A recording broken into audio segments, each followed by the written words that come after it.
Thank you for listening to my daddy's podcast. Please subscribe to our channel. Hey, don't let these tears fool you. It's all dog around this mug. I'm good.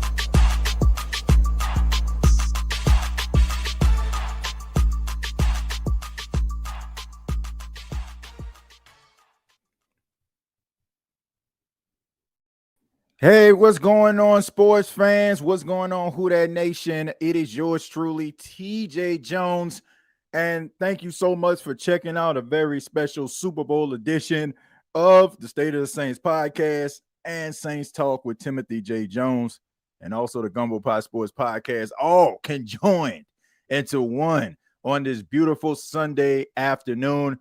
Well, Who Dat Nation sports fans, y'all already know it is Super Bowl Sunday, and it is in the Big Easy in New Orleans. And before I even get started, want to give a special shout out to the city of New Orleans for showing they hold behind all week long. And I mean that in a good way.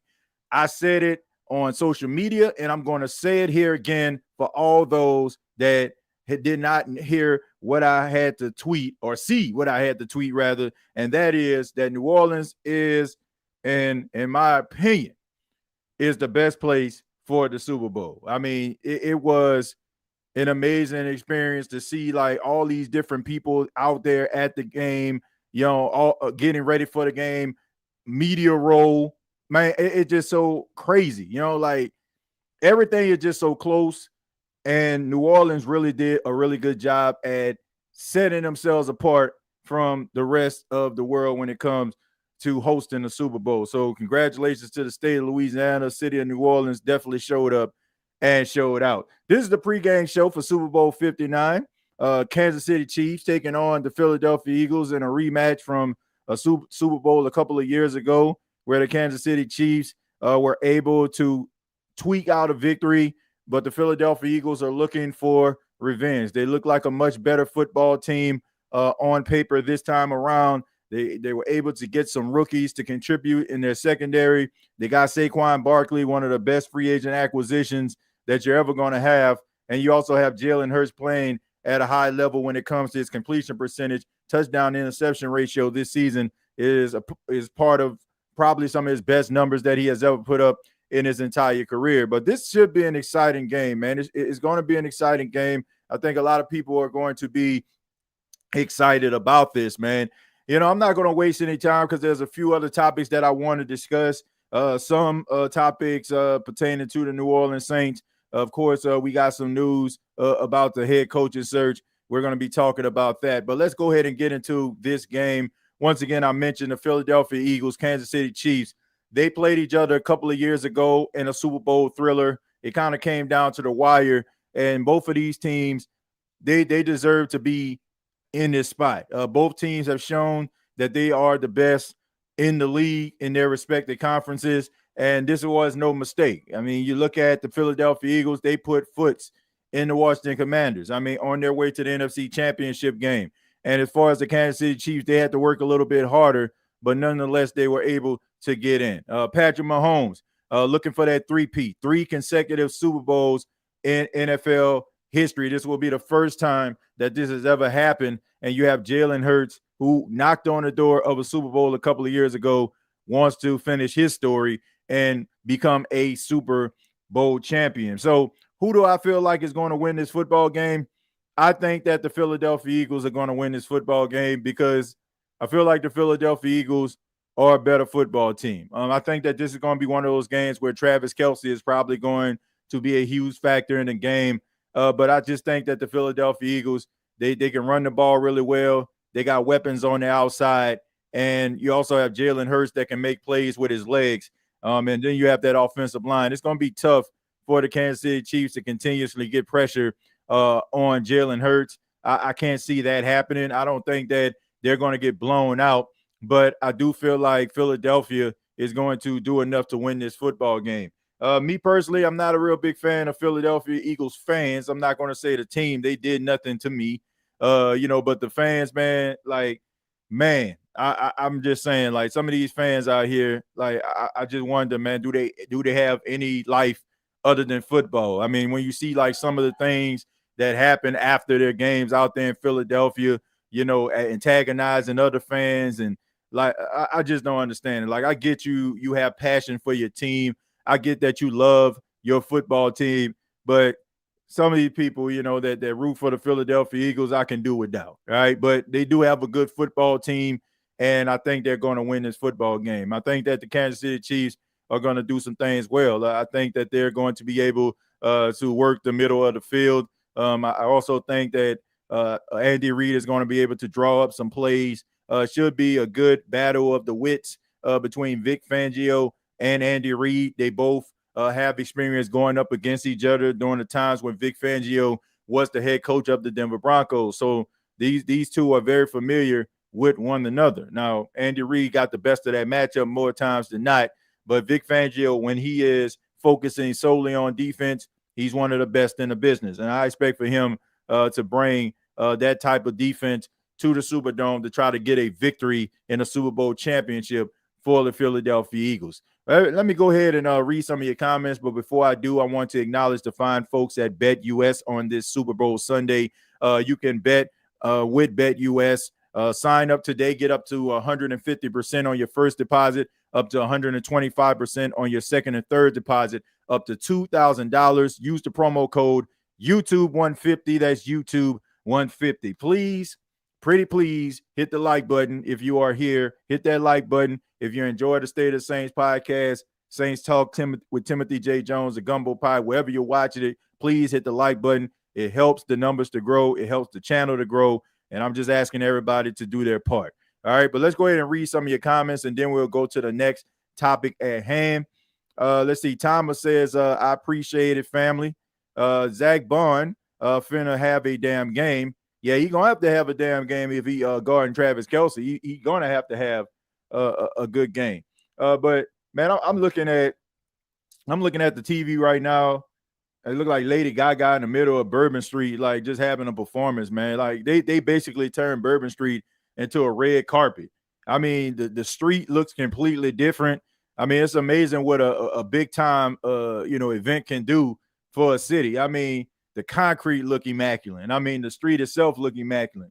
So, all in all, man, look, I said it. New Orleans can show up and show out when it wants to, man. New Orleans is a vibe. It always has been. It always will be. And I'm not just saying that because that's my hometown. I'm saying it because it's true. Not too many places you can go to where you know for a fact you're going to have yourself a good time. But, the city of New Orleans, they're doing everything that they can to show the world that they are number one when it comes to hosting the Super Bowl. I don't even think it's close. Hey, TJ, great day for a Super Bowl. We got to get back to that game. I agree, Shamika, we're going to be right here on the State of the Saints podcast and Saints Talk and Gumbo Pie talking about how the Saints can get back to that game. And I'm excited about it.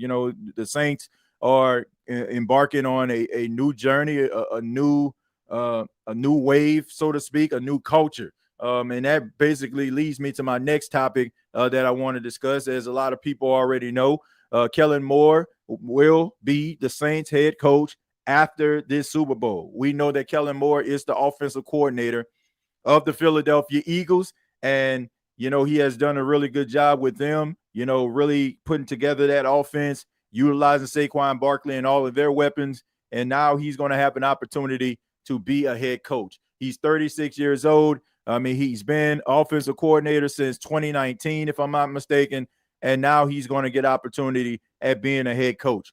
No, Kellen Moore was not the Saints' first choice, and I'm pretty sure he wasn't a lot of Saints fans' first choice. But I like the direction that the Saints are going in. Sometimes you can back into a really good situation, and what the Saints have done right now is doing something that the NFL has been doing over the last couple of years when you have teams looking for a head coach. They're looking for those young, exciting, full of energy type head coaches, the ones that can relate to some of the younger players in the National Football League. I don't know what type of coach Kellen Moore will be, but I know that the Saints need something different. And this is something different. This is, to me, this hire represents the closing of a chapter, the closing of the window officially of the Sean Payton era, an era that we will forever remember as Saints fans. You're going to remember those moments. You're going to remember those high-scoring games. You're going to remember those comebacks. You're going to remember those double-digit win seasons, and you're going to remember that Super Bowl. But everything has to come to an end. All things must come to an end, folks. And it is time for Kellen Moore to try to put his stamp on the New Orleans Saints organization. I'm interested to see what that will look like. I'm interested to see how he's going to be able to fix this football team. How is he going to be able to put his stamp on this team? How is he going to be able to create a culture that is a Kellen Moore culture in New Orleans? What's going to happen to Derek Carr? That's the $1 million question, or in this case, the $50 million question. What is going to happen with Derek Carr? Will the Saints decide to move on from him, or will they keep him for at least one more year? Then you have the NFL draft. What type of players will the New Orleans Saints draft? Will it be the same old status quo, the 6'7" guys with the long wingspan playing on the defensive line, or will they transition to maybe some of these hybrid type linebacker / edge rushers that we have been seeing taking the league by storm? Will they draft a running back? Ashton Genty name is coming around quite often. Ever since Mark Ingram sat on Kay Adams' couch on Up in Adams and said that Ashton Genty could be a really good 1-2 punch. We heard Kellen Moore even talk about Ashton Genty. Will he be the Saints' first-round pick? So many unanswered questions, but it's good to know that the New Orleans Saints will finally have themselves a head coach, the final team to select the head coach, and all signs indicate, pending something catastrophic happening, Kellen Moore will be the head coach of the New Orleans Saints. And finally, we can stop wondering who is it going to be. Kellen Moore is the guy, and let's see what's going to happen. Let's go ahead and read some of your comments here. I'm going to go ahead and stroll down. Dalton says he has the Eagles. Did anyone see Peyton and Mrs. Benson walking together? No, I didn't see that. But look, I don't think that, they have any animosity towards each other. I think that, Sean Payton wanted to leave the New Orleans Saints, wanted to maybe, create a culture somewhere else, which he's doing in Denver. And I don't think there's any hard feelings. Like, football is a business. We know that it's a business. It has always been a business. And, so I don't think that there's any animosity there. So if they're walking together, I'm not surprised by that. Sean Payton has been with this team in some capacity. I'm talking to New Orleans Saints for the last 16 years. So, of course, they got some type of relationship, and I'm pretty sure it goes beyond just him coaching the New Orleans Saints. Matt Drummer says, I love this pickup, and we as fans better give him time. Yeah, I'm not trying to hear anybody talking about, oh, man, we ain't doing this, we ain't doing that in 2025.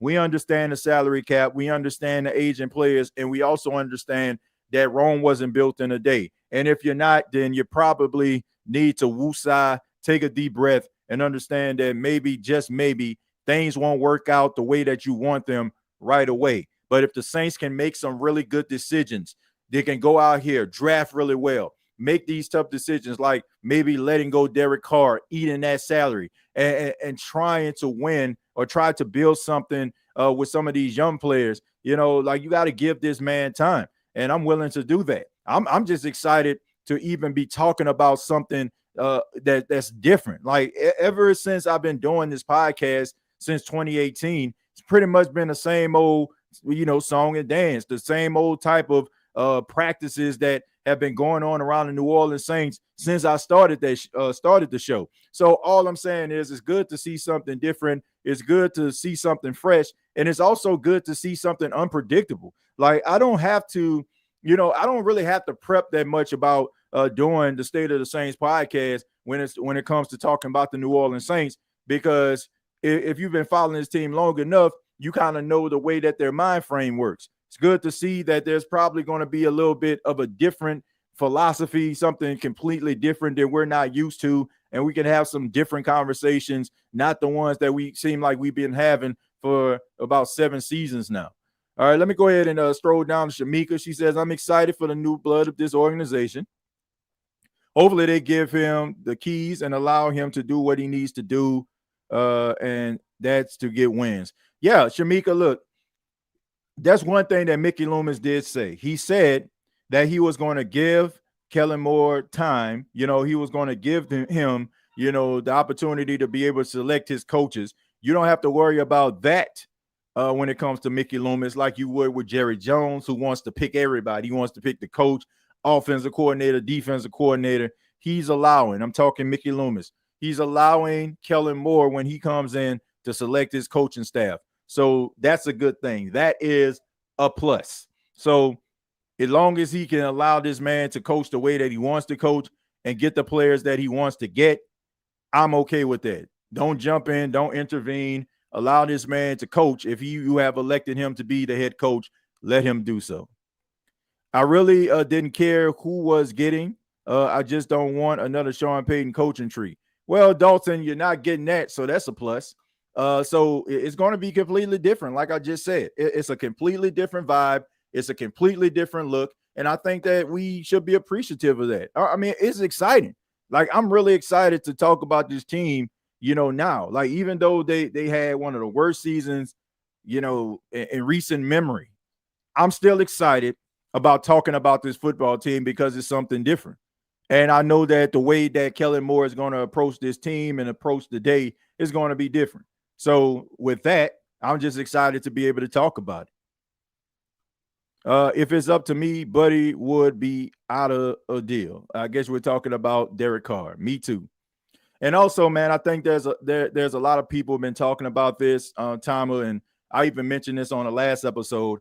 I just find it kind of funny and lame, on his part. I'm just calling for what it is, that you see all of those New Orleans Saints players down in New Orleans being ambassadors for this team. Meanwhile, Derek Carr is nowhere to be found. I don't know why. I'm not trying to know why, but I just know that's not a good look. And when you don't have like a lot of goodwill when it comes to the Who Dat Nation, I mean, a couple fans, may be on board and like you for what it is, but a lot of Saints fans have not really, accepted Derek Carr as the quarterback. And I just feel like it's the little things sometimes that can get you some good favor when it comes to the fan base. And him not showing up, him not being around during Super Bowl week, I gotta say, man, that's not a good look on his part. Maybe that's a sign right there. Maybe maybe someone would say it to him. Maybe he's not sure that he's going to be the quarterback next year. So we know that, when all things go wrong, Derek Carr goes home, right? So he did it with the Raiders, when they benched him, then he went home and now it's like we don't know about his future, and now he's at home again. So I don't think that's a good look. I don't care. Like, like for you not to be seen at all like that, and you're the starting quarterback of the New Orleans Saints. If you're a starting quarterback, people kind of look at you as like one of the faces of the franchise. The fact that you weren't around, I just think that that's not a good look. That is not a good look at all. But like I said, it could be because he's not sure that he's going to be back in 2025. And, but at the same time, that could have really got you some goodwill. Maybe, people be like, man, look, Derek Carr is in town. He showed up and doing interviews. Like, I seen like several Saints players like that was at the convention center, around Radio Row, doing interviews, talking to members of the local media, talking to podcasters, talking to people, just getting information and being very candid with their time. And then you look at, Derek Carr and, you don't see him anywhere, right? So I don't think that's a good look, personally. Good start with the bands. Say, Dalton, I heard rumors of the Eagles D-line coach being our DC. I mean, I've heard that. I've heard Brandon Staley. I mean, we don't know until everything's all said and done. Everything is set in stone. We got a few more minutes before the kickoff of the Super Bowl. So I'm going to go ahead and read a few more of your questions, and then I'll be back for the post-game show this evening. We'll be talking about, the halftime show with Kendrick Lamar. We'll be talking about the game. I'll even open up the phone lines for those that want to talk about the Super Bowl or any direction that you want to go in. All right. So hopefully you'll be back for the post-game show. Excited to bring it to you across these platforms, across these channels. Shouts out to Bleacher Report. Shouts out to all the people that's watching across these platforms, making a State of the Saints podcast, and yours truly. What we are today. You know what I'm saying? Which is a really interactive podcast, and me personally, you know what I'm saying, I'm just appreciative of all of the people that sit here, watch what I'm doing, listening to me, throughout the years, throughout the entire season, man. I mean, I can't tell y'all how much that means to me, and I thank you for that. I really do. What if Kellen Moore says no? Then they screwed. I mean, I guess they would have to go with somebody else. But I don't think he's saying no. I don't think you waiting around. If he's going to say no, or you even have an indication that he's going to say no. Watching the game to support the city, a culture like no other. I agree. I just hope the lights stay on. Get him up out of here. I saw that Jameis is in New Orleans. Yeah, Jameis was all over, man. Jameis became a star in the media this entire Super Bowl week, leading up to this game. But a lot of people, they've had some issues with Jameis Winston, talking about him smiling and doing all that dancing and stuff, and talking about how he looked. But man, look, this guy's just a fun-loving guy. He loves to have fun. He's a personable person, and he's a genuine person. Like, if it was anybody else, some people would probably feel like they just putting on the front. But this is really who Jameis Winston is. That's how he has always been. And anybody that's ever talked to you about Jameis, I've had the opportunity to speak with his dad off the record. Like his family, like, they close knit, they very personable people, and you know that he was raised to be like down to earth. And a lot of people, they just feel like this is some type of facade. But that's what makes it cool to me, is the fact that he's not fronting, the fact that he's being himself, and he's just enjoying the moment. So I ain't got no problem with it. I just think that people that just trying to criticize him is just people that just always got to find something wrong with something. Let's see. I think Jameis Winston needs to come back to NOLA. Love his energy. Yeah, I mean, look, I love his energy. I love, the person that he is. I mean, people can have their reservations about his quarterback play, justifiably so from time to time. But, as a person, it really just seems like he's having fun. And I think that he won a lot of people over. And I think that he's going to be a top priority when it comes to these networks once he retires, because people want that type of personality on their networks. They really do. Rumor is that Aaron Rodgers may land with the Saints. Please, Lord, no. I'm glad you mentioned that, Eminem, because that leads me to my next point right here. Aaron Rodgers. He has been told by the Jets that they won't be having him back in 2025. I mean, we know that Aaron Rodgers is in his 40s. Wasn't his best season, probably one of his worst seasons of his career. But we all know that no matter how good or how bad you are, you play for the Jets, it just takes something from you. I remember interviewing Rashard Matthews, a few years ago, and I remember he was talking about his time with the Jets. He said it was one of the worst ran organizations he has ever been a part of. He said absolute train wreck. And when you look at the Jets, I mean, it's been that way. I mean, it just seems like every time somebody goes to the Jets, it just takes something from you. I think it's the combination of a badly ran organization and an impatient fan base. New Yorkers, those East Coast people, I don't know what it is. I don't know why their patience is so thin. They don't allow individuals to figure it out. They expect for you to be an MVP as soon as you come out of college. They don't give you a chance. If you throw for 300 yards one week, they throw in your parade. The next week you struggle, get that bum up out of here. I don't know, man. I don't know what Aaron Rodgers has left in the tank, but I do know that Aaron Rodgers' personality is not for everybody. I think that, he has reached the stage of his career where he's done a lot, made a lot of money, and he has that, what you call that FU money, where, things that you probably normally would tolerate when you're a rookie or a young player in the league, you don't have to tolerate that anymore, because that organization's not going to take that money away from you. You're good enough, so you feel like they need you in order for them to make money, for them to fill up the seats. So there's that level of arrogance about you. But I think that he's a talented quarterback still. Any team that he goes to, if they didn't have a quarterback, a decent quarterback, he will make them better. But I don't see the New Orleans Saints having him, as the quarterback. I don't understand why they would want him as the quarterback. I think that the Saints need to turn the page. If you're going to turn the page, turn the freaking page. Don't be looking back at some of these older quarterbacks talking about if we have him, then we really got a shot. No, no, no, no, no. Embrace the rebuild. If that means that rolling with Spencer Rattler and rolling with the punches and dealing with the ups and downs of a young quarterback trying to figure it out, so be it.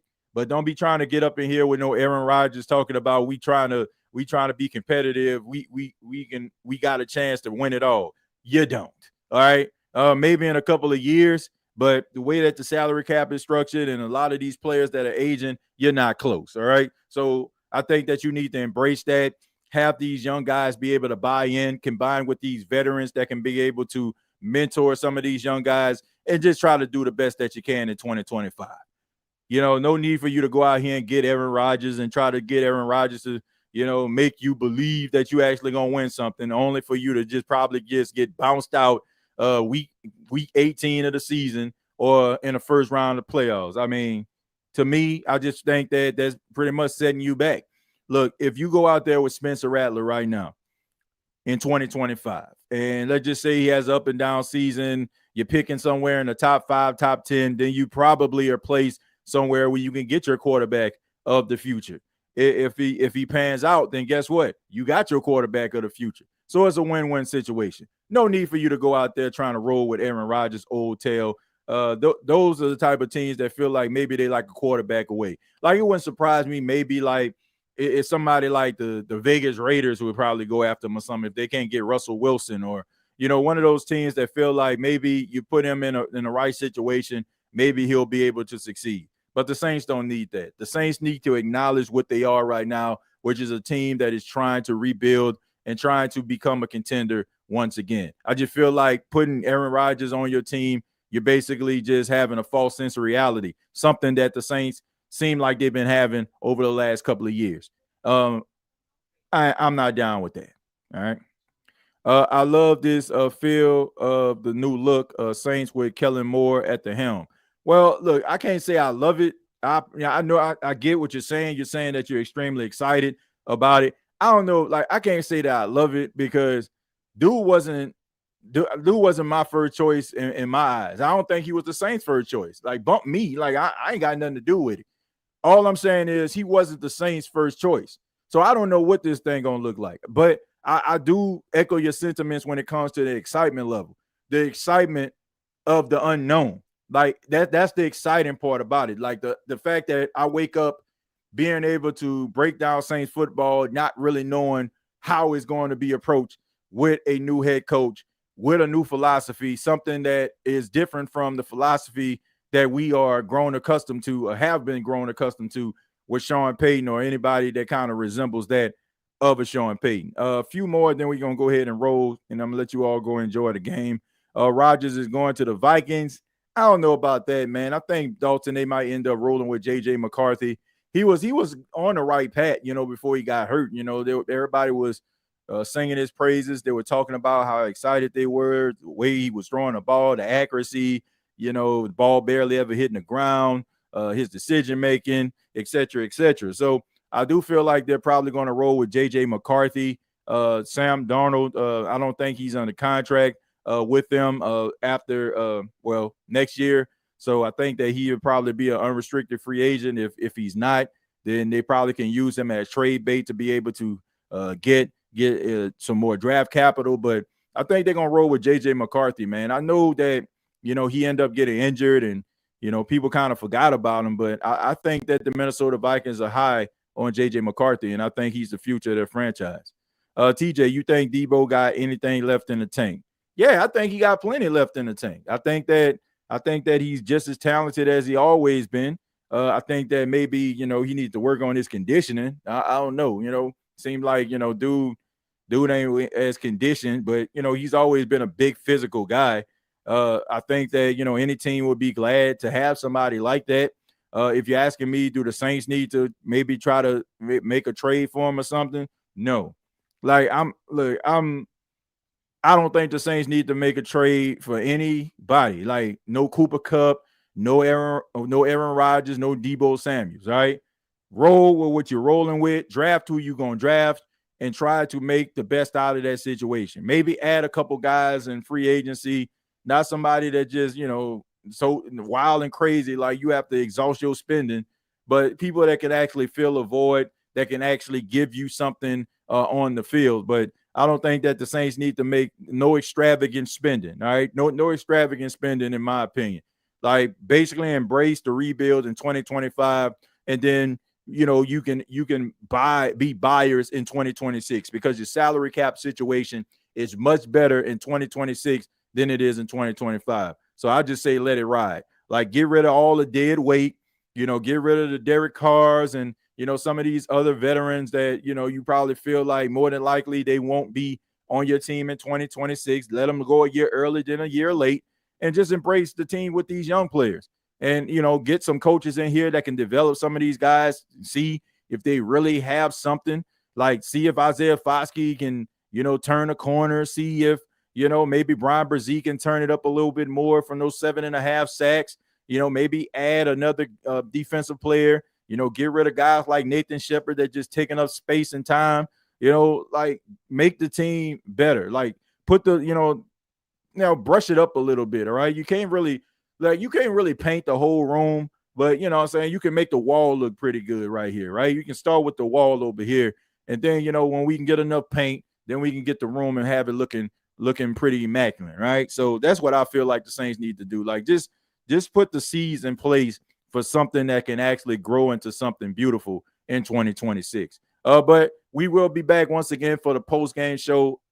Who Dat Nation, ladies and gentlemen, sports fans everywhere, thank you so much for being a part of the State of Saints podcast, Saints Talk with Timothy J. Jones and Gumbo Pot Sports Podcast. We're streaming across all 3 platforms. And shouts out to those that are watching on X as well. I hope you enjoy the game. I'm excited about the halftime show. We'll be back once again for post game to hear what you all have to say in regards to the game. We will be taking phone calls. We will be talking about the Saints and Kellen Moore becoming the Saints head coach on today or tonight rather, and going into the future as well as he makes that transition. Pretty sure there's going to be a press conference that we're going to have to talk about. And also, man, we got the NFL Combine coming up in a couple of weeks, which I'm excited to travel to Indianapolis to be able to give it to you all. Till next time, all I got to say is, who dat? Thank you for listening to my daddy's podcast. Please subscribe to our channel. Hey, don't let these tears fool you. It's all dog around this mug. I'm good.